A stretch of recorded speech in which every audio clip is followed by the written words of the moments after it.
Thank you for staying with us. The program is still the Afia Morning Show. I'm Nathalie and Oji is still here.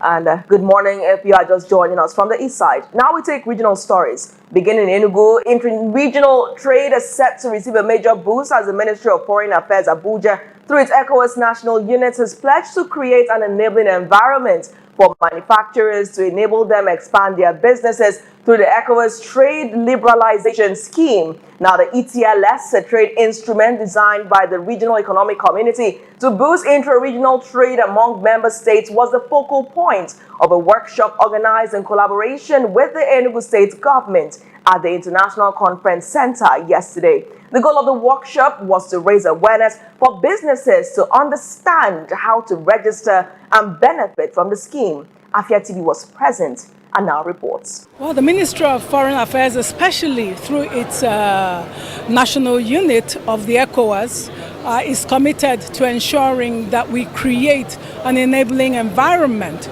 for every manufacturer, for everybody who is interested in trade, to ensure that we give them the tools to expand their trade, and to also ensure that we give them, also help them go through the step-by-step processes of accrediting their goods, of making their goods fully functional, and to create a sustainable system for marketing their goods through the ECOWAS Free Trade Liberalization Scheme. That was the commitment of the Minister of State for Foreign Affairs, Ambassador Bianca Odumegu Ojukwu, at a one-day workshop on modalities for participation in the ECOWAS Trade Liberalization Scheme organized by the Ministry of Foreign Affairs ECOWAS National Unit in collaboration with the Enugu State Government. The ETLS is administered by the ECOWAS Commission through member states' ECOWAS National Unit to encourage duty-free trade between ECOWAS countries with unhindered access to the 15 member countries. In her address, Ambassador Ojukwu emphasized that regional integration is not an abstract concept, but a tangible pathway to Africa's economic renaissance. She described the ETLS as both a gateway and a test case for the continent's economic revival, assuring that her ministry, in partnership with ECOWAS, remains committed to driving the process forward. The ECOWAS Trade Liberalization Scheme is not just a technical instrument. It is a strategic pillar of West Africa's integration agenda. As the oldest operational trade policy of ECOWAS, it underpins the free movement of goods and services, complements the protocol on free movement of persons, and anticipates the broader framework of the African Continental Free Trade Area. In essence, ETLS is both a gateway and a test case for Africa's economic renaissance. The Ministry of Foreign Affairs, working with ECOWAS and relevant national agencies, will continue to prioritize economic diplomacy and trade facilitation, because the prosperity of our people is the ultimate measure of our foreign policy. As we open this workshop, let us not be reminded that regional integration is not an abstract idea.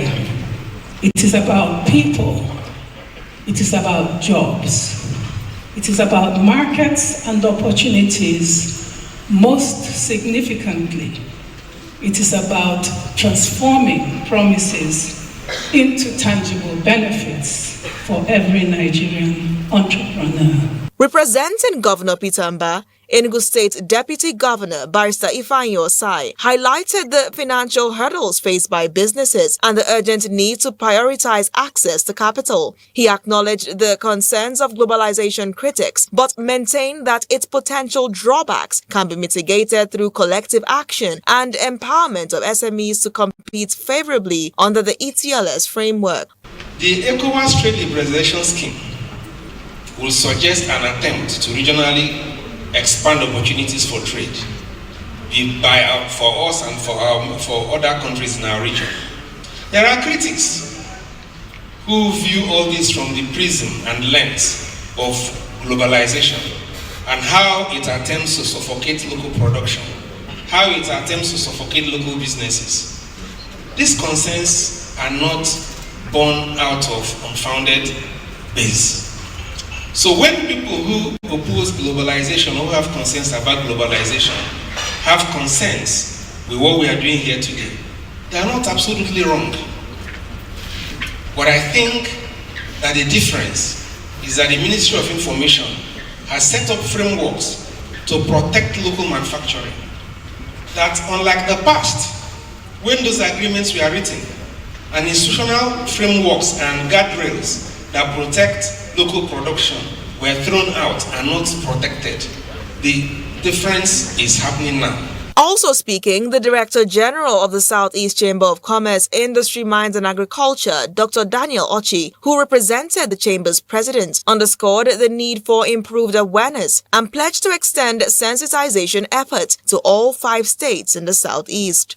As a business advocate organization and a business membership organization and pressure group, we are going to trickle down, we are going to escalate this sensitization to all the 17 city chambers of commerce and industry in the 5 states of Southeast to ensure that the message is taken home. Made in Nigeria products that originate from the Southeast and that are yet to find their way beyond the shores of Nigeria. We hope that the opportunities presented by the ETLS will open access for these products across the ECOWAS member countries. Our people are resilient and ever willing to increase productivity provided that the markets are accessible and bottlenecked. On behalf of the wonderful people of Enugu local government area, I say thank you and I say welcome. I also say thank you to the team from ECOWAS and from the Ministry of Foreign Affairs who have come all the way to Enugu and Enugu local government area for this event. I wish you a very pleasant stay in Enugu, and once again, Her Excellency, I say thank you for making today and thank you for always looking out for us. Ambassador Ojukwu explained that reviving the ETLS is essential in addressing global trade challenges and strengthening the competitiveness of locally manufactured goods across the sub-region, as the scheme covers locally manufactured goods. The Ministry of Foreign Affairs, ECOWAS National Unit Abuja, is currently in Enugu, where the ministry and of course in collaboration with the Enugu State Government is hosting a sensitization workshop on the ETLS, the ECOWAS Trade Liberalization Scheme. Now, this scheme is expected to see more intra-regional collaboration when it comes to trade. Essentially, like they said, someone in Ibu Etiti might now be selling his products to someone in Ghana or in Guinea or any other place it chooses as a result of this. Now, this scheme, according to reports, was launched in 1979, but Ambassador Bianca Ojukwu, through her ministry, is now trying to revive it for the benefits of the region and, of course, of Nigeria as a whole and the entire West Africa. So watch and see how this all turns out. In just a moment, we'll be joined by her and she'll speak to this initiative and what motivated her to get it back on track.